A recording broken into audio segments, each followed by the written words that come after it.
Hello, good morning. It's just gone 10 AM on a Friday in June and I'm about an hour into my 2025 summer cycle tour. I'm riding from my hometown of Bath cross country to Great Yarmouth on the East Anglian coast.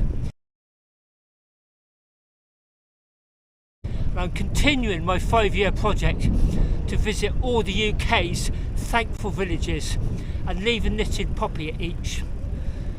So I'll show you the map and you'll see there's 6 I'm visiting on this trip.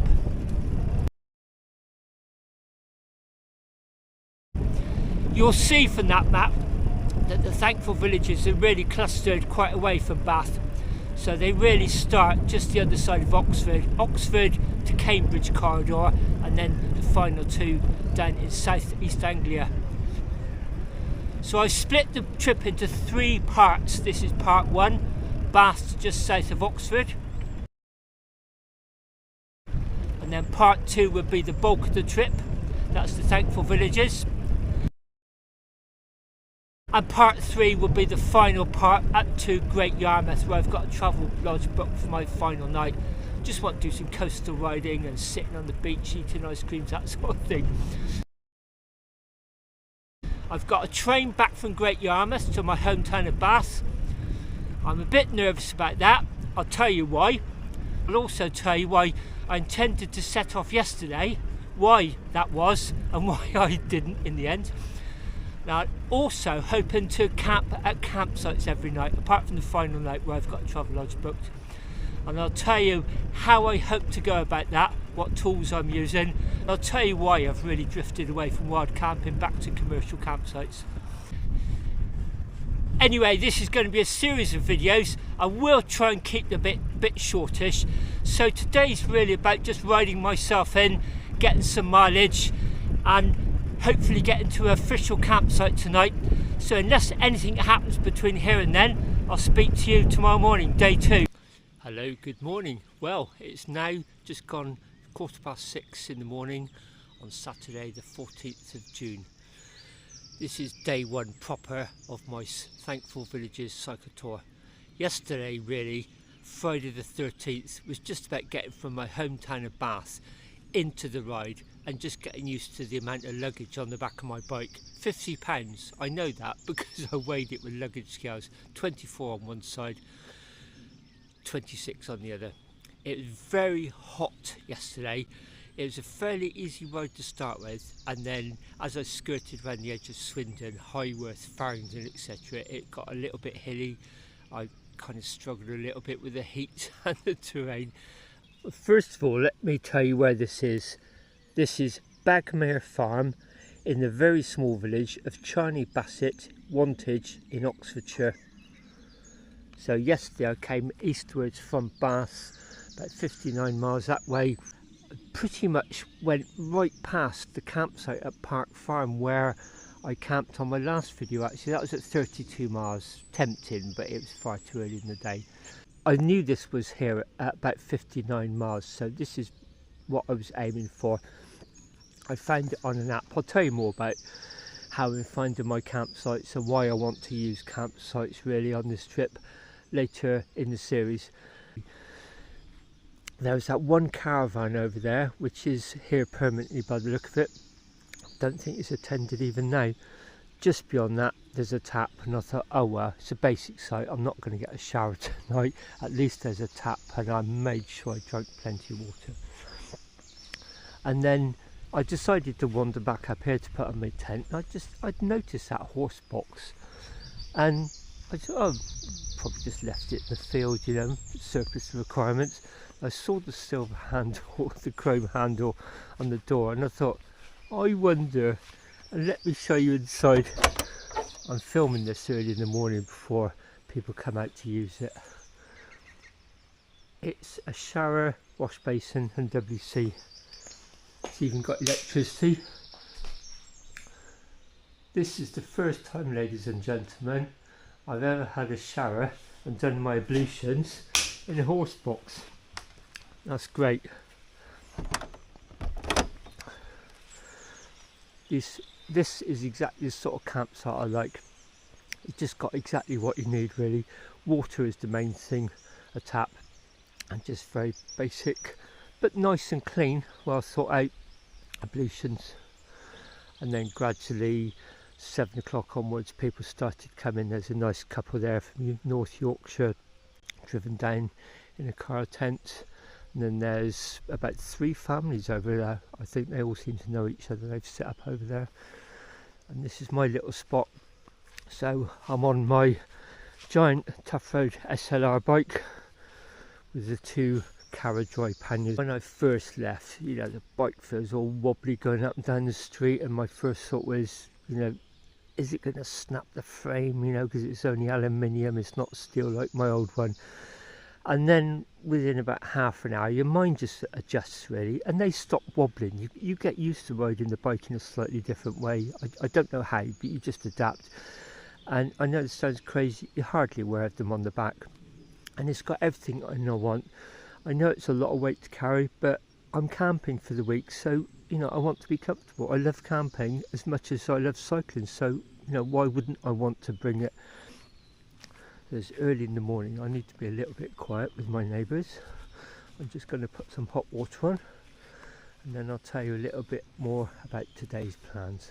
Here's my kitchen area. I've got the German Army ground sheet out just to keep me and my kit off the wet grass. There's my Cascade Wild folding table. It really is ultra light. It's not much more than plastic covered cardboard. Folds up small. Just keeps all my food and utensils off the ground again, keep it from the wet. So on there I've got my Hermesita sweeteners, a container of coffee. I've got that from Woolworths many years ago. An expanding foldable cup there ready. I'm cooking on my Trangia Mini there. It's just got a little pot stand above it, a simple windscreen, and I know a litre of meths will last me almost a week. So I've got a Trangia bottle of meths in the pannier on my bike, just in case I run out. I got an old contact lens container with some spare meths, which I use first to top that up, and when that goes I can just sling that my Van Gogh box there, and a Sea to Summit fold-in water bag. I've said this on previous videos, because meths is spirit, you can't always tell if you lit it, and also it tends to woomph up without you seeing it. So I found one of these lighters with the nozzle on. See what I mean? It doesn't look like it's lit. I can tell straight away that is. That'll take about 3 or 4 minutes to flame up. You can see just a very basic flame there now. I referred to this yesterday. I started off on the Friday, although I'd originally planned to start off on the Thursday. Okay, let me just briefly explain. I booked the Travelodge for next Sunday, Sunday the 22nd of June in Great Yarmouth, and then I'll get a train home the next morning. So I knew my end date and my end location. I just thought I'll just work back. And when I worked back I thought, oh, Friday would be the ideal day to leave home. Of course I realised that afterwards it's Friday the 13th. I thought, I don't know if I want to leave on Friday the 13th. So I decided to leave on Thursday the 12th. And then I decided not to, because there was heavy rain, thunderstorms, and I just thought, I don't mind riding in rain, camping in rain, but I don't want to start off with it, hence the reason yesterday. So more about the Garmins and how I'm navigating later. But first up, the routes are in 3 sections, and then I've also stitched them together to make a complete route. You'll see hopefully what I mean. So if I go onto my Ride with GPS app, go to library. So if I just get up the whole route, you can maybe see there, started in Bath at Green, that's where I'll finish. And I'm just south of Oxford, around about the 60-mile mark, down in that dip there, which is why I bought the route down here, because I knew there was a campsite. So my aim for tonight is that dip there, around about 93 miles. That's at a place called Radnage. and there's something I really want to go and see there. I've been wanting to go about 35 years, and the great news is there's about 3 campsites around there, because it's in an AONB, area of outstanding natural beauty, and yes, I do still call them that. So that's today's plan. There we are, we've got some flame. So it's got all those little pinholes around the side. So as I understand it, the mess needs to stoke into a gauze inside, which is why when you fill it up it seems to drop down the level. You need to refill it.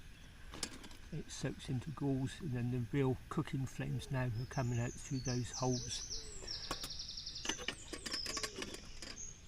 That's my hot water on. Looking forward to my first cup of coffee. I'm actually going to start getting my packing done while I'm waiting for that. I fold up the sleeping bag, that sort of thing, my pillows, etc. Well, it's about 10 to 9 now. As you can see, looks like it's going to be a nice day. The sun's catching that part of the field. I'm pretty much ready to go. There's my bike. I've got a little bit of washing from yesterday. My top, the shorts already dry, the socks, tea towel, towel. Got a bungee, just going to bungee those on the back, and I'll be ready to roll. So I was telling you about the Garmin routes earlier on. So I navigate off 2 Garmins. This older Edge 200 is actually what I do the navigating on, and that's secondary backup navigation, and also that's what I record my ride on. That's the one that uploads to Strava, but it also acts as a second backup for navigation. It's not as good as that one. That's what I use on the road, and that's really what I upload to Strava. That's what I record my rides on. When I leave here, I'll be turning left, going up the village. I spotted a really nice church yesterday actually, and the gentleman in the tent told me next door it's really nice there. And also, you actually put the money in the honesty box here. According to one of the reviews on the camping app website, which I'll tell you more about later on in the trip, somebody said they stayed here a long weekend, several days, and they never saw the owner once, so it's all down to honesty. So that's quite nice. I've left my money in there. Anyway, time to start day 2. Let's get going. Just coming up to 9 AM. I've left the campsite. You can see I've just come back into the village. This is Chiltern Bassett, so the campsite's down there across the river, about 100 yards or so on the right hand side, right on the edge of the village. And also I want to come and have a look at the church. Chiltern Bassett 2018. To visit World War II aerodrome site, turn right onto Bridleway, approximately half a mile from village. So you can see there's lots of interest here. It's a lovely little village actually. I really enjoyed that camp last night, and it's actually nice staying on a campsite, just talking to other people who also like camping and caravan. It's just really pleasant. So I've just left the village of Chiltern Bassett where I camped last night. Had a quick look around the church. I'm heading along to a place called Lidford, and when I get there I'll be starting part 2 of the route, the main bulk of it. Lovely way to start a Saturday morning. It's just gone 10:30 now, and that's the River Thames. I'm passing through Abingdon on Thames, and coming into Abingdon there was a good series of cyclepaths. Got caught up in the traffic in the centre really. I'm sure I could have cut some corners off and saved myself having to wait at lights, but I'm following a GPS route and I'm in unfamiliar territory, so I just literally have to follow the track, the GPS track. So there's this lovely sun trap here, look, pub table, that pub over there. This is a public seat, so I'm just going to sit out here, dry off some of my clothes. It's nearly all dry out actually. That's the top I washed this morning, a tea towel, and there's some socks there. The shorts I washed last night were already dry actually. Well, I'm a few miles on from Abingdon. I was on a fairly busy A road, no overtaking for cars, and there was cycle paths either side. It's just pavement really, but they were designated cycle paths. Then I turned onto that nice lane over there, crossed this really busy road, and there's a little bit of rough stuff, which is great. Okay, through some crop fields, scattering of poppies here and there. I've seen some amazing displays of poppies the last couple of days actually. Just swathed of them across fields. this is why I like this bike so much. It just feels perfectly okay on terrain like this. I've put on my own choice of tyres. They're Schwalbe Marathons, e-bike ready, 28 by 2 inches. It came with tyres 700 by 50C, but a friend of mine told me that's the same as 28s, and it just means you've got a whole range of tyres, much wider range of tyres that you can choose from. And I started using Schwalbe Marathons when I was a postman. That's what Royal Mail used on their bikes. I talked to the mechanic and he said they just don't want punctures, they want to minimise it as much as possible. So I actually had a post office bike and I found they were quite good actually. Not much rolling resistance, but they felt bulletproof really. And so I put them on my old Caribou bike, and I had them on there for many years before it got stolen last year. So I knew when I bought this new bike, once I modified it a little bit, that's what I would want to put on. 28 by 2 inch tyres, Schwalbe Marathons. As I always say, I don't do recommendations or reviews, that's just my personal opinion. And it's based on my experience as a postman. And then I tried them on my touring bike and I just found they work perfectly for me. They may not be everybody's cup of tea, but for me they seem perfect.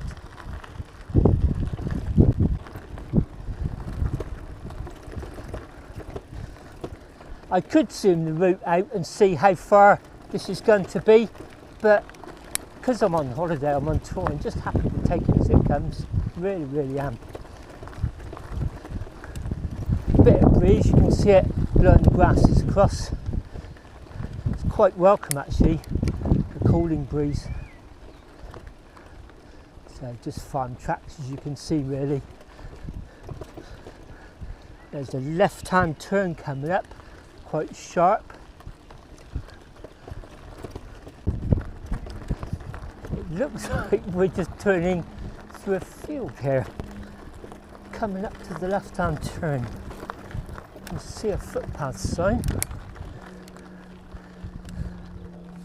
Not as defined as you can see, and it's a bridleway. Oh, I see, yeah, a little bit rougher. Oh, this is really nice. Golden colour of the corn. This is much more bumpy. Gonna have to ride this a bit slower. I can just see some rooftops of houses over there and a defined line running down them. So I'm assuming that's a road that I'm going to intersect with. Whether I join it or cross it, I don't know. We'll see.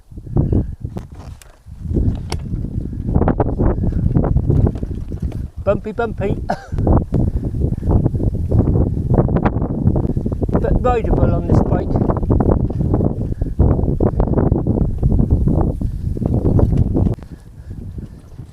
There's quite a raised grass ridge in the middle of these tracks. So these tyre tracks I'm following have actually sunken. Can't really rush this. Why would I want to? I'm just enjoying it too much.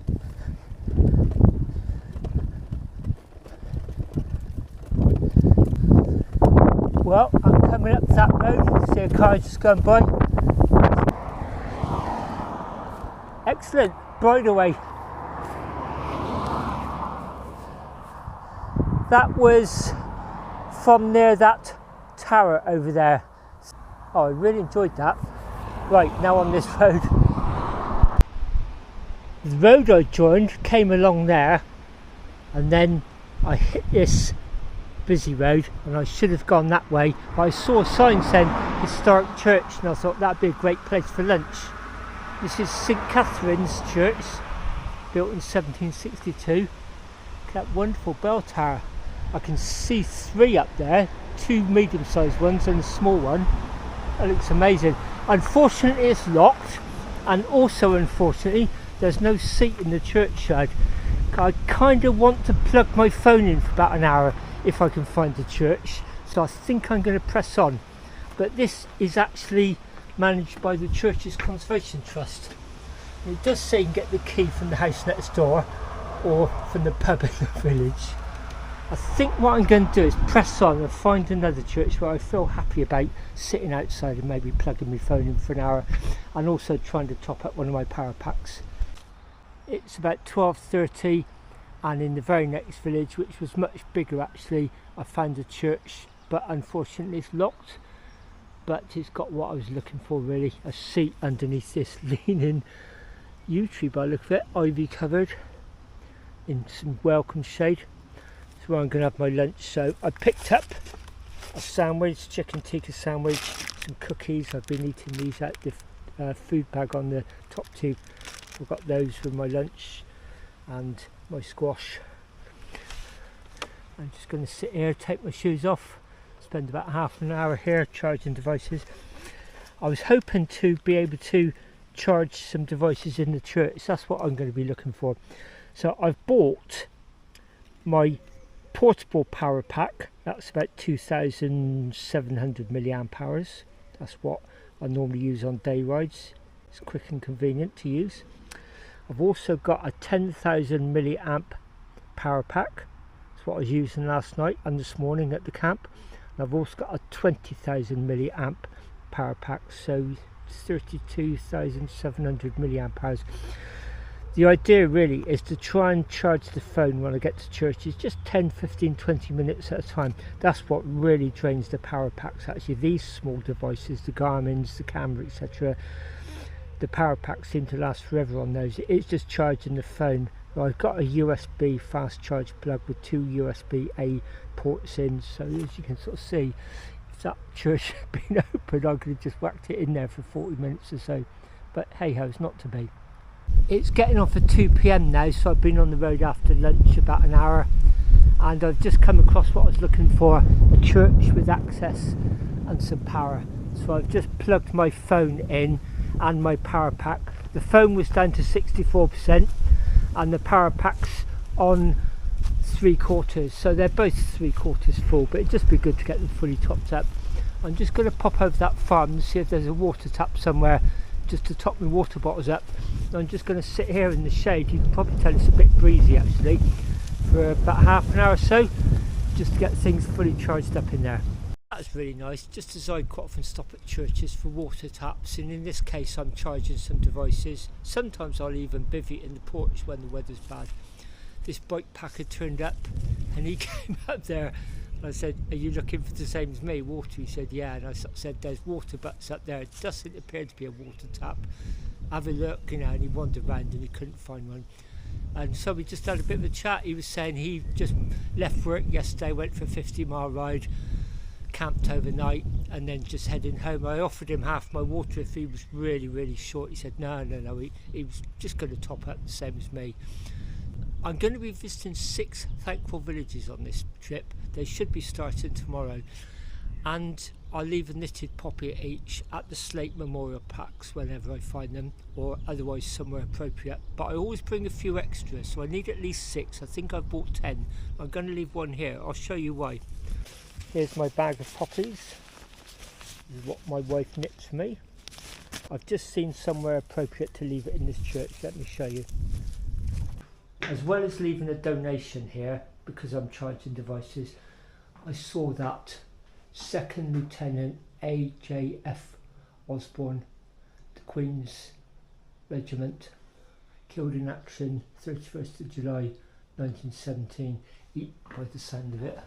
Trying to read the writing now. He's buried at the military cemetery, Ypres, in Belgium. I just think I actually want to add one of my poppies here.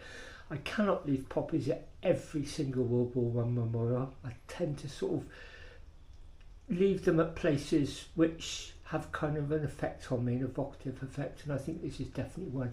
Lovely porch here. You can sort of see it's lime washed. The bell ropes going up into the tower. Trapdoor into the bell tower, I'd imagine. I was going to leave it on the photo frame, but I was kind of obscuring the name, and that just seems disrespectful. So it's a mark of respect and remembrance. So I've left it there, just draped it over that band there, which is holding the remembrance cross up with the poppy. And as always, haven't tied it, I've just looped it over. So if the family or anybody, church people, do not want that there, it's easy enough to remove it, but just my way of showing respect and remembrance. Lieutenant Osborne, killed in action 31st of July 1917. A few miles further on, I passed underneath the M40. That was quite busy, but it's quite nice. I was able to pavement it. I'm heading up towards the hills, the Chiltern hills. Been seeing them coming all morning and early afternoon. I'm now rapidly approaching them. I've just been turned on to my second part of rough stuff today. It's the Ridgeway. So see if we can work out where we are here. Oh, it tells you where you are, look, here. Okay, yeah, I just passed underneath the M40 and I'm here, and it looks like I'm heading up here. I don't know how long I'm on this for, just trying to see if I can see my destination. I can't, but I'm seeing lots of familiar names: Pulpit Hill, Grimsditch, Ivinghoe Beacon, gives you an idea. So we're going up onto the Ridgeway. Oh, that's right, I know later on, possibly tomorrow, we run alongside the Grand Union Canal, or possibly past it.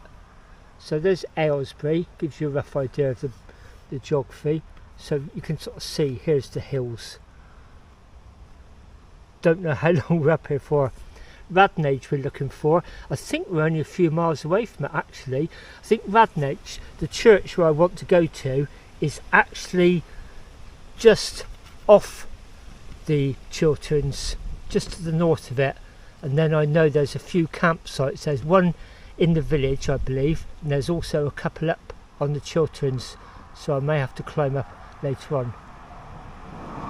Okay, let's follow my nose and see where we get to. The Ridgeway. So the Ride with GPS app that I was showing you this morning, it's great that I've got the whole route stitched together, because I can embed the mileages on that, which really helps.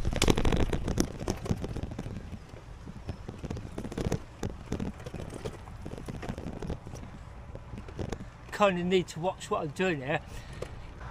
I know when I stopped for lunch I was on 77 miles, and I think Radnage is 92. Something coming by, let's see what this is.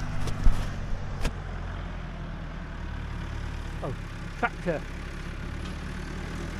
There you can see. I don't think we've got that far to go. I remember this morning when I zoomed in and had to look at the route, I seem to remember Radnage is on about 92 miles I think, or 94, and lunch was 77, and we've done a good 10 miles since then, so you know, not that far away. And I remember looking at the route this morning, just zoomed in on the Ride with GPS app on my phone, and I do remember there was a little bit of rough stuff towards the end. Just it appeared to be cutting a corner off, so I think that's what we're doing at the moment. And then when we emerge from this track, I think we're not far from the village, and I do know it's situated at the foot of those hills over there. I think Radnage is just north of these hills here. So let's press onwards. You can see it's fairly compact along here, very light and chalky. I think I probably need to put the camera away and pay attention on the riding. Okay, for safety reasons I've gone to my chest mounted camera. This is not too technical on this bike, this surface, but holding a selfie stick, trying to ride one-handed is probably not wise. And I can see some houses coming up actually, which we're heading for. This track's going to intersect with a village. I'm wondering if that's Radnage. Appears to be coming down into a little hollow.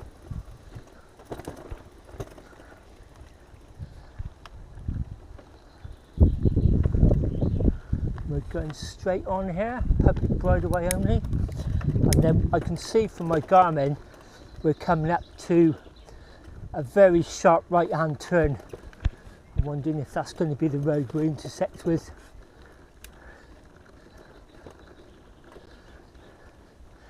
When it said Ridgeway, I had a vision in my head of climbing up really high, because the Ridgeway round our way near Marlborough, you've got to climb quite a bit of elevation to get up onto it, but not the case. This has been fairly gentle. Ancient trackway, ancient version of the M40 really. Rapidly approaching this sharp 90-degree right-hand turn. So what's going to be around the corner? I bet this is really slippery in the wet. You can see it's quite chalky. Any second now, it's going to be a sharp 90-degree bend. Well, I thought it was going to intersect with the road, but it's not. It's another track here, is it? Yep. It says there, bridleway, the Ridgeway, Icknield Way, both ways, then footpath up here. I'm guessing this is the footpath to the village. So being a footpath, I probably am going to walk up here actually. Being a Saturday, there could be people out walking. Okay, this footpath is really steep. You can probably tell I'm out of breath. So we really are climbing up onto the Chiltern hills here. It's hiker bike for sure. I thought I could have ridden parts of it, but I couldn't, and I certainly wouldn't ride down it. Partly because it's dangerous to ride, and also, as I said, it's a footpath. You shouldn't really be riding on those. Bridleways you're entitled to as long as you ride responsibly, not footpaths. And the other reason I'm happy to walk this and just stop and stare and get my breath back is because I think this may be one of the pivotal scenes in the film. So let me just briefly explain why I wanted to come to this church. In the late 1980s, I saw a film called A Month in the Country. It's a film adaptation of a book, and it's all about a World War I veteran, in fact 2 World War I veterans who meet up in the countryside around this church up in North Yorkshire, and it's all about their kind of rehabilitation and healing process, and there's a kind of love triangle involved as well. It's just a fantastic film. Colin Firth, Kenneth Branagh, Natasha Richardson, others, but the standout actor for me in that is Patrick Malahide. If you don't recognise the name, you probably recognise the face. He played the Inspector in Minder, I believe, in the 1980s and 90s. Stunning performance. How he never got a BAFTA for that, I don't know. Anyway, this wood, I think, is one of the big scenes in the film where Colin Firth, who plays Mr. Birkin, who's restoring this mural on a church wall, goes to the vicar to get an instalment of his payment, and his wife says, the vicar's wife says, "Did you come via the woods?" And he said, "No, via the road." And she said, "Oh, I'll show you through the woods, they're wonderful." And they walk through these woods, and it's almost like paradise. And I think this could well be where it's shot. Now there's the village down there. I'm guessing that's Radnage, and I can actually see a church tower in the distance, so we're actually heading away from it at the moment. But I'm more than happy to drag my sorry backside up here actually, because this really is paradise. And then I'm guessing at the top of the hill we may drop down into the village, if that is Radnage. Anyway, onwards, and most definitely upwards. Approaching the top, I think. It's been really difficult pushing up there. Very steep in places. I've got 50 pounds of luggage on the bike. The bike itself is probably 20-25, so 75 pounds that kind of wants to go backwards. A couple of times I stopped and put the brakes on, and it kind of did this to do a wheelie. It just wants to go backwards.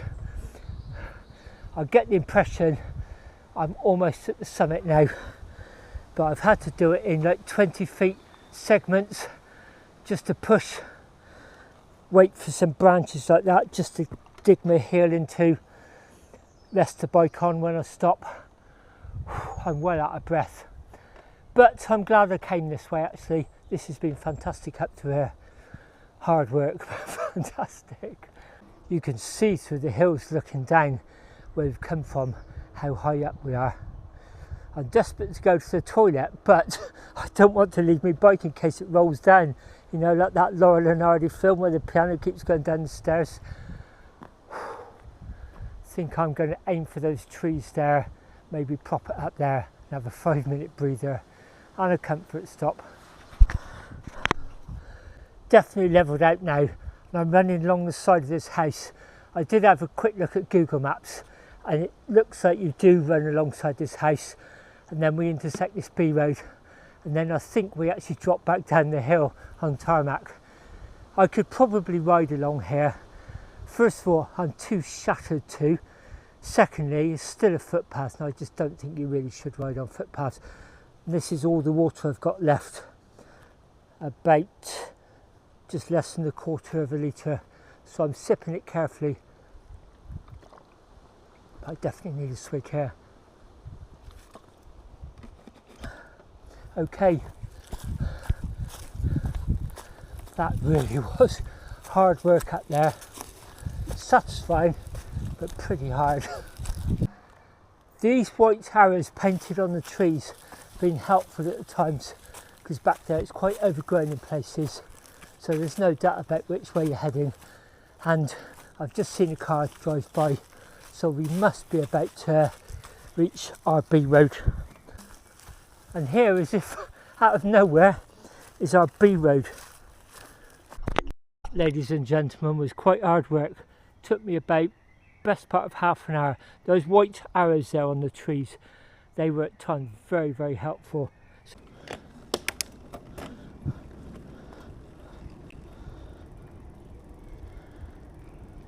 So I'm dropping down very gradually that way. We're up on this ridge. Either side you can see some amazing views. You can just see a blue lorry going along the top of that hill there. Trees everywhere. Big house there. I think I may have spotted a campsite. Looks like there's lots of camper vans and tents up on that hill. So you can see it drops down that side, very wooded. We're going to go along here somewhere, and I seem to remember it's out of the village, and then you just turn, there's a little hook almost off to the right. I could zoom out on the Garmin, see how far it is, but I know it's not very far, and I'm just happy to follow my nose.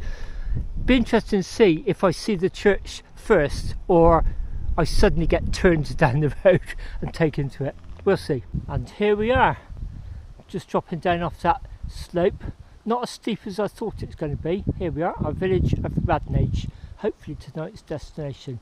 Certainly the location for St Mary's Church I want to go and find and have a look around. Well, the Radnage boundary was about a mile back there. I'm now dropping down a very steep hill. There was a few signs warning you. And here we are. Gosh, I've wanted to come here for so long. Those birds of prey up there, they were hovering over me on the campsite last night. V-tails, black wings with a white strip down the end. Don't know what they are. Some kind of a harrier maybe, I just don't know. So this is a central bell tower church. It's not the traditional west bell tower nave chancel. It does look quite unusual. First thought is that bell tower up there, the window. There's a shot of Colin Firth looking out there on his first morning, waving over to Kenneth Branagh, who's camped in a field over there. You could easily take this for Yorkshire. Stunning backdrop. Okay, seats here and everything. Right, please, please, please let that door be open so we can get inside. Well, I have to say the approach, especially the hard work getting up that hill, and then the feeling like you're leaving the village, or you're not even sure if you're in the village. the remoteness of this. That hasn't let me down. Let's see what the inside's like. Nice welcoming porch. There's the birds that are hovering over. See that white strip down the wings. Oh wow, there's wall paintings there.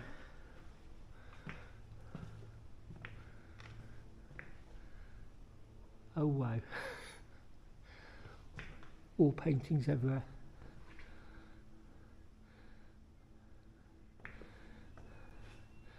So the theme of the film is Colin Firth is a World War I traumatised veteran who comes here to restore a wall painting which has been painted over. And it's ironic that there are actually wall paintings here, but according to the Wikipedia page, I'll put it down below, these were actually covered up for the film. They actually commissioned someone to paint, and they must have draped it over that wall there, and there's all his scuffling was there. There's the vestry where the very cold stone face figure goes through. And that would have been where all the scuffling was. Wow.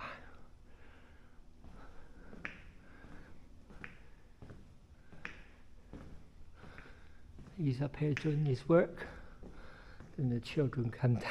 The station master's 2 children come down with an old wind-up gramophone, a big speaker to play records, bringing rabbit pie. Wow.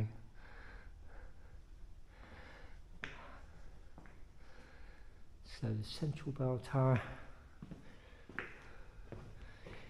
Don't really see the chancel in the film. There's the ropes for the bell tower, look. 1, 2, 3, 4. Looks like there might have been 6 once upon a time. Going up into the belfry. And then the chancel. Gosh, wall paintings everywhere. Oh wow, this is nice. This is really, really nice.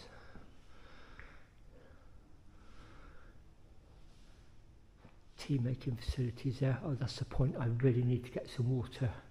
Hoping there's a water tap here.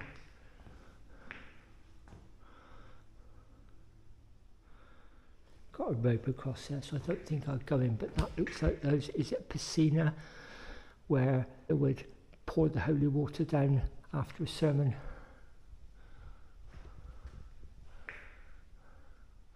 All paintings, all in the recesses of the windows. I've seen wall paintings before many times, but I don't think I've seen quite as many. This is a gem.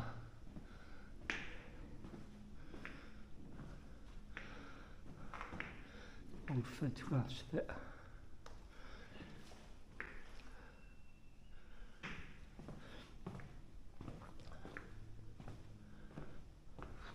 Wooden pulpit. Gosh, look at the size of that candle. Oh, this is really nice. I really want to camp nearby, so I can maybe come down here tomorrow. Welcome to our beautiful church. Please help yourself to a cup of coffee, tea or cold drink on the table through the tower on the right towards the altar. Yes, I will do. Somebody's been here today. Can't see. Prince's Risborough. Right. I'm just going to go around and see if I can find a tap anywhere, because I really need to top up the water. I don't want to take any more of theirs than I really have to. I came in that way, and you can see there's a water tap here which is a bit leaky, so I've got to be a bit careful. There's an isolation valve there, so I will be able to fill it with water here, thank goodness. It's a beautiful, stunning place. So my route was taking me that way from the left to the right, but the campsites are back in the village down on the left. I'm told by a lady who was tending to her father's grave, lovely lady, just had a nice long chat with her. She said she thinks the pub does camping, so that quite appeals. Failing that, there's another one called Robin's Nest and another one. So I kind of knew that from my research, but I was struggling to get a signal here actually, so that's quite nice to be able to be told that.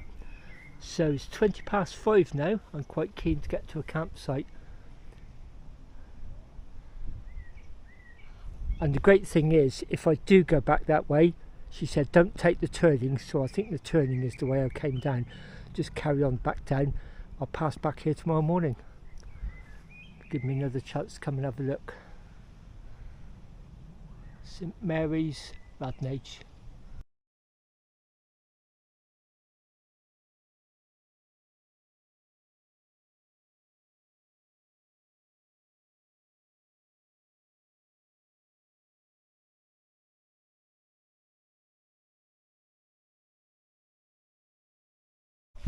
Okay, it's about 20 past 8 and I've just had a meal at my campsite, and I'll show you on the map where it is. There's the village of Radnage down there. I'm told it's in two parts. There's the lower part where the church is, then I had to climb up a stonking great hill. And there's my blue spot. I'm at the Bella Vista campsite, and there's another one along there. That's a home farm camping caravan site. I didn't check them both out, I just came straight in here. Nobody's been round yet. I'm told they'll come round and collect the money. So we're perched up on the Chilterns, and that would be Radnage back down that way. It's really nice, basic facilities. Quite a few camper vans here. I suppose this Saturday night, just talking to a lady who's been doing a show trading there. There's a big, I think it's an ex-military hospital tent or something. That's the ladies' showers in the front and the men's WC and showers at the back. It's quite an experience in there. Basic, but it's just perfect at the end of a long day. You can see I've had a meal.